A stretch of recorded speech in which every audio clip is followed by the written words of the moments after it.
నమస్కారం. TV6 news వార్తలకు స్వాగతం. ముందుగా వార్తల్లోని ముఖ్యాంశాలు. ధాన్యం సమస్య పరిష్కారానికి కేంద్రం అనుమతించిందన్న నాదెండ్ల 2 లక్షల టన్నుల బాయిల్డ్ రైస్ సేకరణ, గ్యాస్ సిలిండర్ దుర్వినియోగంపై కేసులు నమోదు, రైతులకు మేలు చేసేలా ధాన్యం కొనుగోలు వేగవంతం.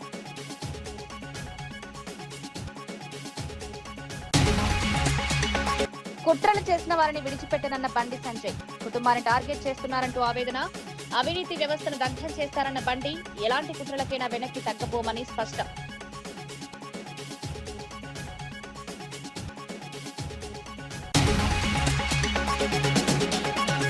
రోజాపై సెటర్లు వేసిన ఎంపీ బైరెడ్డి సబరి, విజయ్ గెలుపుకు జగన్ కారణమంటూ రోజాపై ఎద్దేవా, డైవర్షన్ రాజకీయాల్లో వైసీపీ ముందుంటుందని వ్యాఖ్య, అభివృద్ధి మానేసి విమర్శలతో కాలక్షేపాలన్న బైరెడ్డి. రైల్ రోకో కేసులో కవితకు రైల్వే కోర్టు సమన్లు, బీసీ రిజర్వేషన్ల ఆందోళన కేసులో కోర్టుకు హాజరు ఆదేశం, రైళ్ల రాకపోకలకు ఆటంకం కలిగించారని ఆరోపణ, కవిత కోర్టుకు హాజరవుతారా అన్న దానిపై ఆసక్తి.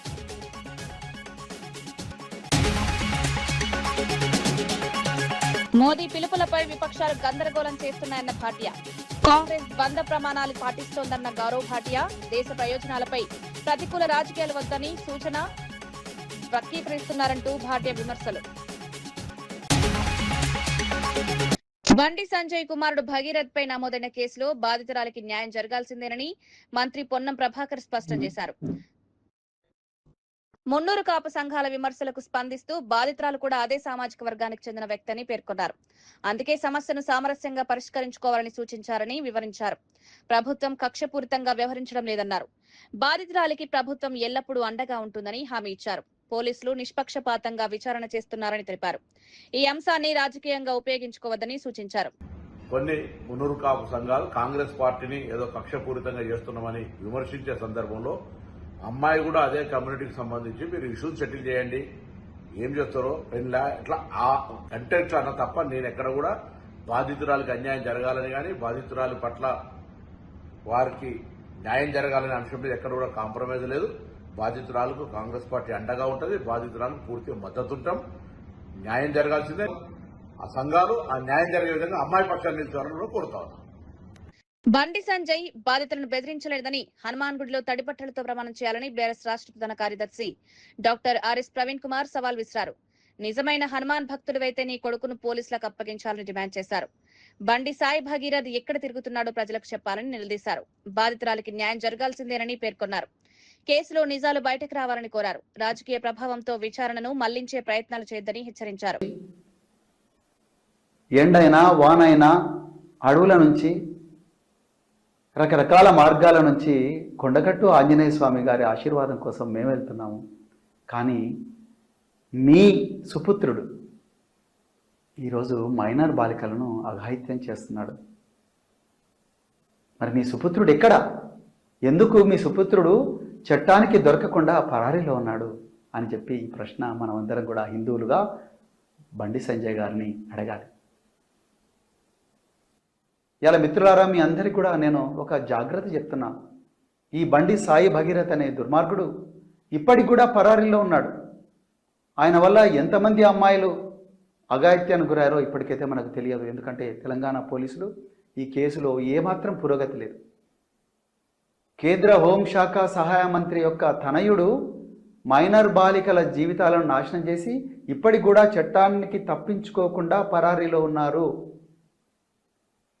ఆయన వల్ల ఇంకా ఎంతమంది అమ్మాయిలకు ప్రమాదం జరుగుతుందో మనకు తెలియదు. అందుకొరకు జర పైలం మన ఇళ్లలో అమ్మలు అక్కలు అందరూ కూడా జాగ్రత్తగా ఉండాలి. లేకపోతే ఎవరి మీదైనా ఈ అఘాయిత్యం జరగవచ్చు. ఈ సైకో ఎవరి మీదైనా అఘాయిత్యం చేయవచ్చు. మరి అలాంటి సైకోను, అలాంటి కొడుకును మీరు తీసుకొచ్చి పోలీస్ స్టేషన్లో ఎందుకు అప్పగించడం లేదు అన్నా అని చెప్పి మీరు అడగాలి.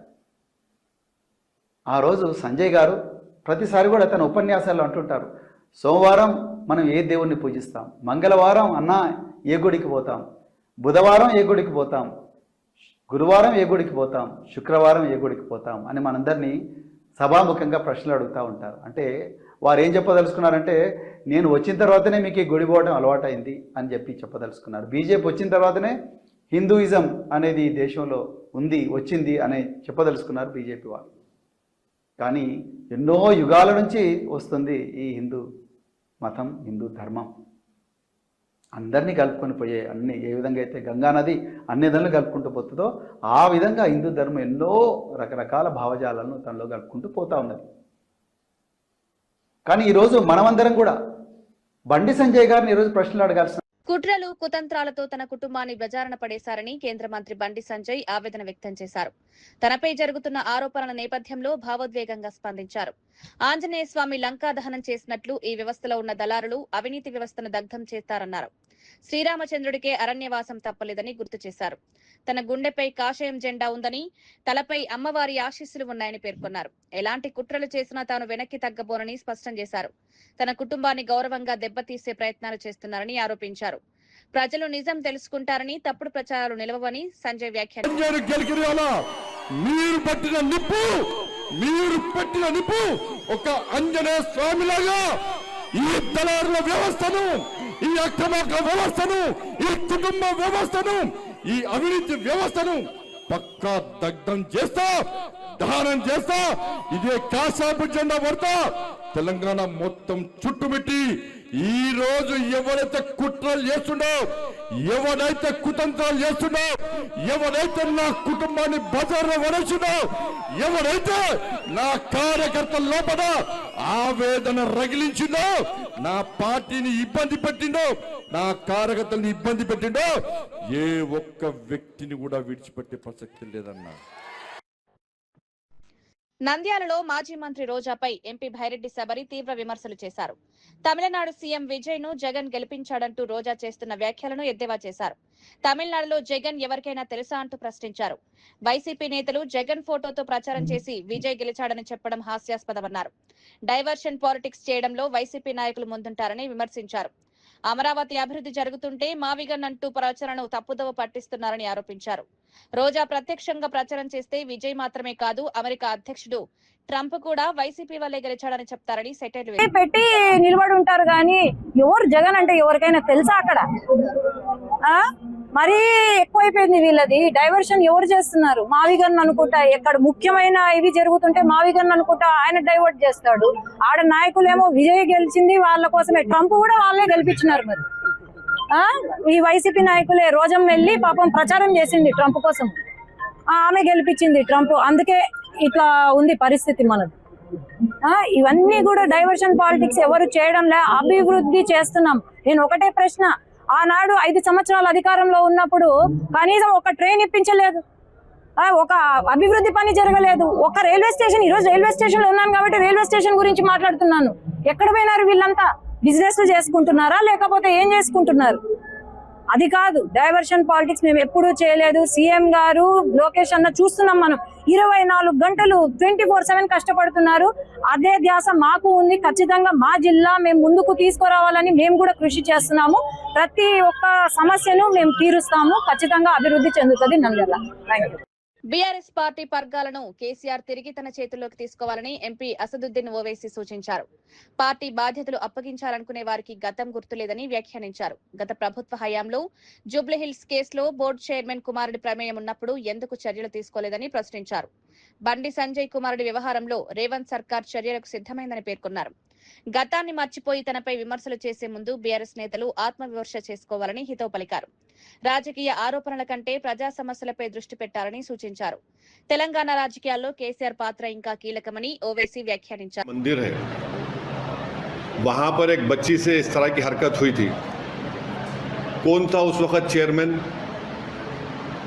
एक चेयरमैन था एक बोर्ड का, उसका बेटा का नाम भी आया था.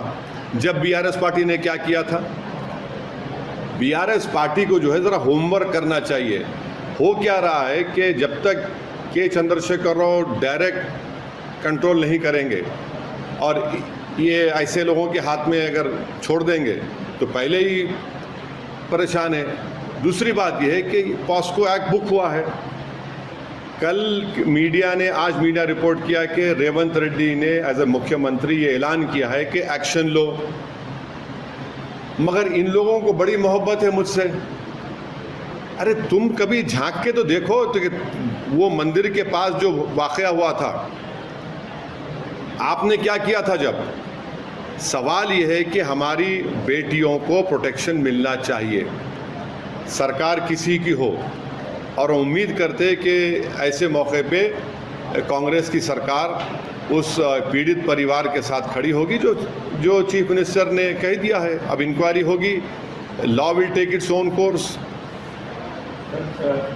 సినిమా పంపిణీ థియేటర్ల ఆదాయం పంపకాలపై నిర్మాత శిరీష్ రెడ్డి సంచలన వ్యాఖ్యలు చేశారు.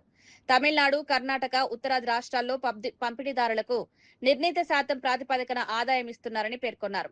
కానీ తెలుగు రాష్ట్రాల్లో మాత్రం అలాంటి విధానం ఎందుకు లేదని ప్రశ్నించారు. అన్ని చోట్ల పర్సెంటేజీలు ఇస్తున్నప్పుడు తెలుగు రాష్ట్రాలు ఏం పాపం చేశాయని ఆవేదన వ్యక్తం చేశారు. తెలుగు సినిమా పరిశ్రమలో పంపిణీదారులు, థియేటర్ యజమానులు అనేక ఇబ్బందులు ఎదుర్కొన్నారని తెలిపారు.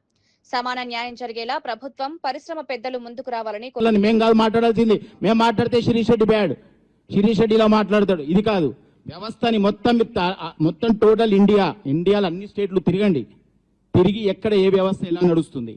మనం ఒక్కళ్ళం కాదు కదా. ప్యాన్ ఇండియా సినిమాలు చేసి ఒక పుష్ప లాంటి సినిమా ఇవాళ ఎంతమంది ఎంజాయ్ చేశారండి వరల్డ్లో, ఇండియాలో. మనం ఎక్కడ ఎంజాయ్ చేశాం? మనకేంటి చెప్పండి? వాళ్ళు ఎంజాయ్ చేస్తున్నారు. ఇప్పుడు అక్కడ పోయి అందరికి పర్సెంటేజ్ ఇచ్చి వస్తున్నాం కదా. మేము గేమ్ చేంజర్ చేసాం, మేము ప్యాన్ ఇండియా సినిమాలు చేస్తున్నాం, మేము ఇప్పుడు హిందీలో సల్మాన్ ఖాన్తో సినిమా చేస్తున్నాం. అంటే ఎంత పాన్ ఇండియా సినిమా అయినా తెలుగు స్టేట్స్లో వచ్చే డబ్బు వేరు, మిగతా దాంట్లో ఇప్పుడు మీరు అన్నట్టు బెంగళూరులో ఇస్తున్నారు, లేకపోతే తమిళనాడులో ఇస్తున్నారు అంటే నెంబర్ ఆఫ్ థియేటర్స్ తక్కువై ఉండొచ్చు, ఇంకా అక్కడ దేర్ ఈస్ నో ఆల్టర్నేట్ అయి ఉండొచ్చు. కానీ రావాల్సిన డబ్బే ఇక్కడ. ఒక నిమిషం, నేను ఆన్సర్ ఆల్టర్నేట్ ఎందుకయింది? మూతపడ్డాయి. బాంబేలో ఎన్ని సింగిల్ థియేటర్లు చెప్పండి? బాంబేలో ఎన్ని సింగిల్ థియేటర్లు? బాంబేలో సంవత్సరాలు అయిన సినిమాల రోజులున్నాయి కదా. ఇక్కడ పోయినా ఆ థియేటర్లు లేవు కదా. ఇప్పుడు అదే హైదరాబాద్ అలే ఆగుద్ది. ఇంకొక 1 year తర్వాత మొత్తం ఏ థియేటర్ కనపడుతుంది? RRR రిలీజ్ చేశాను నైజాంలో. RRR సినిమాకి ఇప్పటికీ సినిమాకి 100 థియేటర్లు పోయినాయి తెలుసా మీకు? ఎన్ని రోజులు అయింది RRR వచ్చి? అంతరించిపోతుంది. ఇవన్నీ తెలిసిన వ్యక్తిగా నేను మాట్లాడుతున్నా. తెలియని వాళ్ళు చాలా మాట్లాడుతారు. ఇండస్ట్రీలో ఏ ప్రొడ్యూసర్ తెలియదు, ఏ థియేటర్ బంద్ అయింది తెలియదు, ఏ థియేటర్ ఉన్నదో తెలియదు. మేము మాట్లాడుతున్నాం, పోతుంది. ఎందుకంటే డిస్ట్రిబ్యూషన్లో ఉన్నాం మేము. ఇంక ఉండాల వ్యవస్థలో. ఇక్కడ డిస్ట్రిబ్యూషన్ అయితే మూసుకోలేం కదా. సో అంటే బీయింగ్ ఏ ప్రొడ్యూసర్, రాష్ట్రంలో నిల్వ ఉన్న ధాన్యం సమస్యను పరిష్కరించేందుకు కేంద్ర ప్రభుత్వం సుమారు 2 లక్షల టన్నుల బాయిల్డ్ రైస్ సేకరణకు అనుమతినిచ్చిందని మంత్రి నాదెండ్ల మనోహర్ తెలిపారు. రైతులకు ఉపశమనం కలిగించే నిర్ణయం ఇదని పేర్కొన్నారు. గ్యాస్ సిలిండర్ల దుర్వినియోగాన్ని అరికట్టేందుకు ఇప్పటికే కేసులు నమోదు చేసినట్లు వెల్లడించారు. భవిష్యత్తులో పైపుల ద్వారా గ్యాస్ సరఫరాను మరింత విస్తరించనున్నామని చెప్పారు. రాష్ట్రంలో పెట్రోల్, డీజిల్ నిల్వలు పుష్కలంగా ఉన్నాయని, ప్రజలకు అవసరమైన వస్తువుల సరఫరాలో ఎలాంటి అంతరాయం ఉండదన్నారు. 50% బెటర్ గా ఉంది. మేము సోమవారం ఢిల్లీ వెళ్తున్నాం. ఢిల్లీలో కూడా మేము అక్కడ ఉన్న అధికారులతోటి సమీక్షా సమావేశం ఏర్పాటు చేసుకుని దీనికి ఒక సొల్యూషన్ అనేది తీసుకురావాలని మేము ప్రయత్నం చేస్తున్నాం. తప్పకుండా ఆల్టర్నేటివ్, ఈ గనీ బ్యాగ్స్ బదులు ఆల్టర్నేటివ్ ఏం చేయగలుగుతాం మనం ప్యాడీ ప్రొక్యూర్మెంట్ లోని దానిపైన మేము అధ్యయనం చేశాం ఆల్రెడీ. కానీ ఒకసారి వాళ్ళ పర్మిషన్ కూడా తీసుకోవాలి కాబట్టి కేంద్ర ప్రభుత్వంతో మేము చర్చించిన తర్వాత ఈ సమస్య రాకుండా చూస్తాం. ఇదివరకు ఉన్నంత డిమాండ్ లేదు ఈ రోజున. ఇప్పుడు గతంలో కేరళ రాష్ట్రానికి ఎక్కువగా వెళ్లేది, ఇప్పుడు కేరళ రాష్ట్రంలో కూడా ఆ వెరైటీ ఎక్కువ వాడడం లేదు. సో అందుకనే మనకు వచ్చిన కేంద్ర ప్రభుత్వం నుంచి వచ్చిన వెసులుబాటు, ఈ 2 లక్షల మెట్రిక్ టన్నులు బాయిల్డ్ రైస్ తీసుకోమని మన వెసులుబాటు ఏదైతే ఇచ్చారో అది ఖచ్చితంగా బొండాల కోసం వాడతాం. వారం రోజుల లోపే ఈ గ్యాప్ ఏదైతే ఉందో డెలివరీ గ్యాప్, దాన్ని 4 రోజులకి తగ్గించాలని ఎల్పీజీ గ్యాస్ విషయంలో వాళ్ళతో స్పష్టమైన కమిట్మెంట్ తీసుకున్నాం. అదేవిధంగా డీజిల్ విషయంలో కానివ్వండి, పెట్రోల్ విషయంలో కానివ్వండి సుమారు 21 రోజుల స్టాక్ నిల్వలు ఉన్నాయనే విషయం వాళ్ళు ప్రస్తావించారు. కాబట్టి ఎక్కడ కూడా కొరత ఉండదనే విషయం మీ ద్వారా రాష్ట్ర ప్రజలందరూ కూడా సమాచారం అందిస్తున్నాం. ప్రధాని మోదీ చేస్తున్న పిలుపులపై విపక్షాలు అనవసర గందరగోళం సృష్టిస్తున్నాయని బీజేపీ ప్రతినిధి గౌరవ్ భాటియా మండిపడ్డారు.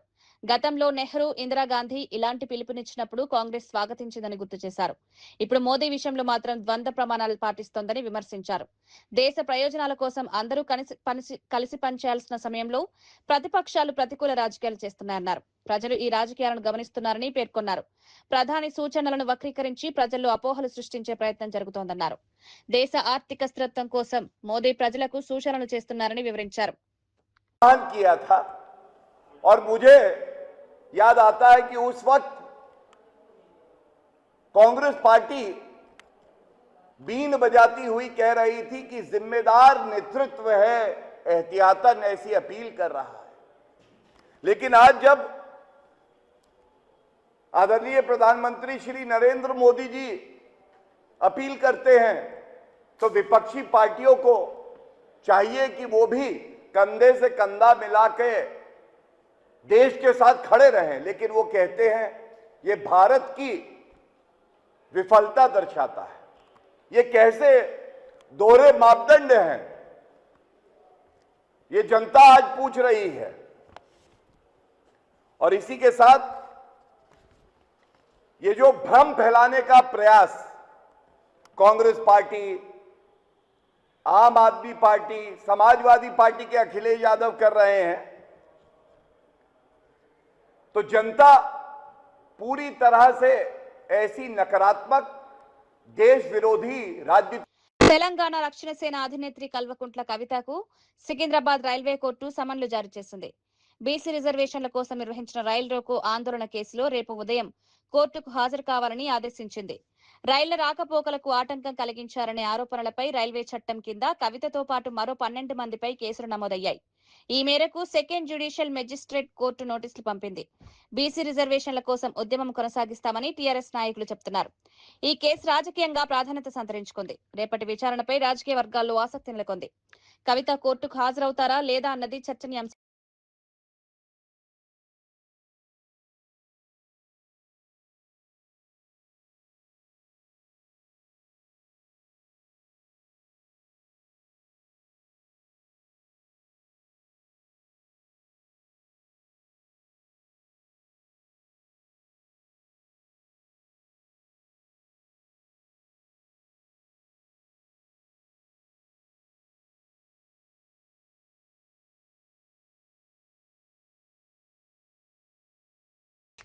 హైదరాబాద్ అమీర్పేట్ మైత్రివనం చౌరస్తాలో మాజీ ముఖ్యమంత్రి నందమూరి తారక రామారావు విగ్రహ ప్రతిష్టాపనల పనులు తుది దశకు చేరుకున్నాయి. ఈ పనులను మంత్రి తుమ్మల నాగేశ్వరరావు, స్థానిక ఎమ్మెల్యే నవీన్ యాదవ్ పరిశీలించారు.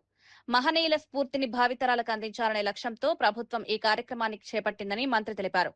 ఎన్టీఆర్ ప్రజాసేవలు, తెలుగు గౌరవాన్ని ప్రపంచానికి చాటిన నాయకుడని కొనియాడారు. విగ్రహ ప్రాంతాన్ని అందంగా తీర్చిదిద్దుతున్నట్లు అధికారులు తెలిపారు. ప్రజలు సందర్శించేందుకు అవసరమైన సౌకర్యాలు కల్పిస్తున్నామని పేర్కొన్నారు. ఎన్టీఆర్ ఆశయాలను యువత గుర్తుంచుకోవాలని మంత్రి సూచించారు.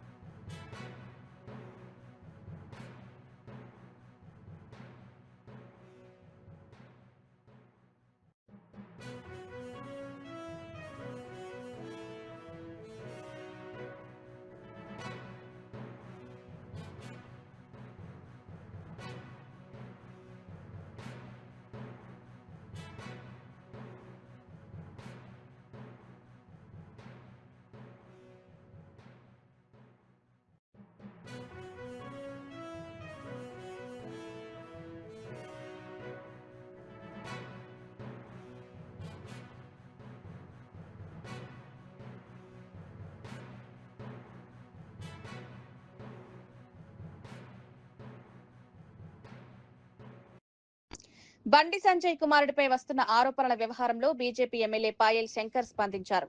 రాజకీయంగా ఎదుర్కోలేక కొందరు పార్టీలు బండి సంజయ్ ప్రతిష్టను దెబ్బతీయడానికి తప్పుడు ప్రచారం చేస్తున్నాయని ఆరోపించారు. నిజాలు బయటకు రావాలని, సిట్ విచారణ జరపాలని డిమాండ్ చేశారు. విచారణ పూర్తి కాకముందే బీజేపీపై బురద జల్లే ప్రయత్నాలు జరుగుతున్నాయని మండిపడ్డారు. ఆధారాలు లేకుండా ఆరోపణలు చేయడం సరికాదన్నారు.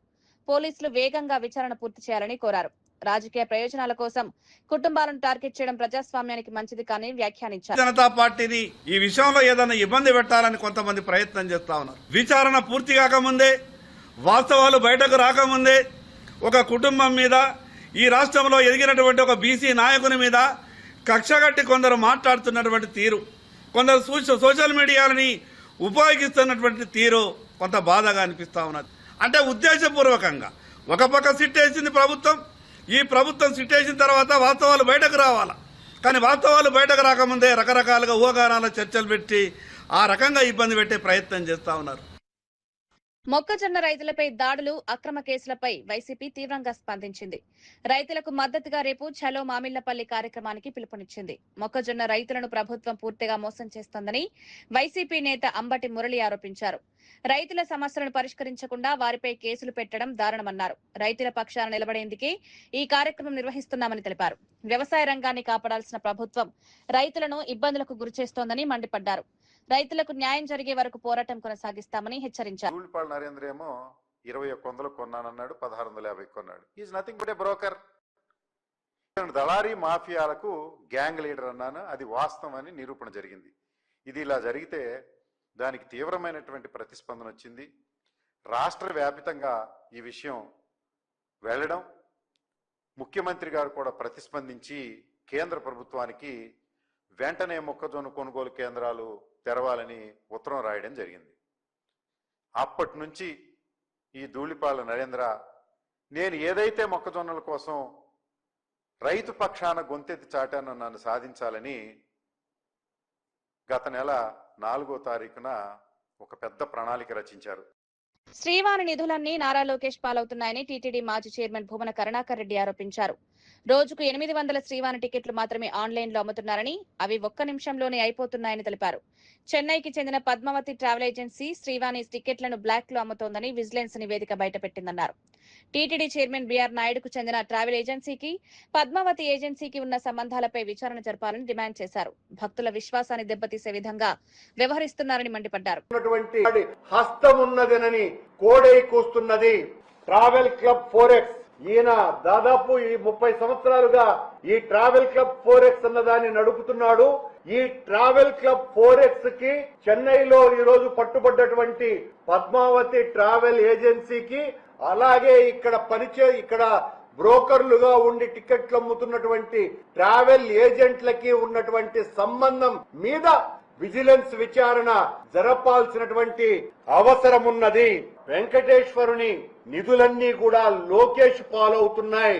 రెడ్ బుక్ రాజ్యాంగం అన్న పేరుతో లోకేష్ ఏ రకంగా అయితే వైఎస్ఆర్ కాంగ్రెస్ పార్టీ నాయకుల మీద కఠినమైనటువంటి నిర్ణయాలు తీసుకుంటానని చెప్పి అరాచక కార్యక్రమాలకు శ్రీకారం చుట్టడం జరిగిందో, అదే రీతిలో దానికి సహకరించేటువంటి తెలుగుదేశం పార్టీ ఆకు రౌడీలకు, ప్రతినిధులకు అందరికీ కూడా శ్రీవాణి నిధుల ద్వారా కట్టేటువంటి గుడుల నిధులన్నీ కూడా వాళ్లే పర్యవేక్షణలో జరగాలన్నదే ఈ రోజు వాళ్ళు గవర్నమెంట్ తీసుకున్నటువంటి నిర్ణయం. దేవుని రూకలన్నీ తెలుగుదేశం పార్టీ వాళ్లకు నూకలుగా మారుతున్నాయి. టెండర్లు లేకుండా పనులు అంటే వెండర్లు లేకుండా అమ్మించినట్లే.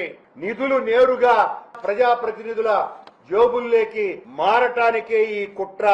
ఆ నిధులతో కట్టాల్సినటువంటి గుడులన్నింటినీ కూడా అత్యంత పారదర్శకంగా వాటిల్ని టెండర్లకు పిలవటమే కాకుండా అనేక దేవాలయాలు, దాదాపు 70% పైగా దేవాలయాలు ఆర్ఎస్ఎస్ వాళ్ళ, ఎవరైతే దేవుడి విషయంలో అత్యంత ప్రతిష్టాత్మకంగా, నిర్మాణాత్మకంగా, అవినీతి రహితంగా ఉండేటువంటి ఆర్ఎస్ఎస్ సంస్థకు అనుబంధమైనటువంటి సమరతా సంస్థ ద్వారా మొత్తం గుళ్ళ నిర్మాణాన్ని మేము టెండర్ల ద్వారా నిర్వహిస్తే దాన్ని పూర్తిగా రద్దు చేసి 6 నెలలకే చంద్రబాబు నాయుడు అధికారంలోకి వచ్చిన తరువాత ఆ గుళ్ళ మొత్తం ప్రక్రియనంతా కూడా రద్దు చేయటం జరిగింది. ఈ రోజున తెలుగుదేశం పార్టీ కార్యకర్తల పర్యవేక్షణ మీద జరగాలని టెండర్లే లేకుండా అప్పనంగా వాళ్లకు అందించటము జరుగుతున్నది. ముఖ్యమంత్రి స్థానంలో ఈనాటి వార్తా విశేషాలు మరో బులెటిన్ లో మళ్ళీ కలుద్దాం. నమస్కారం.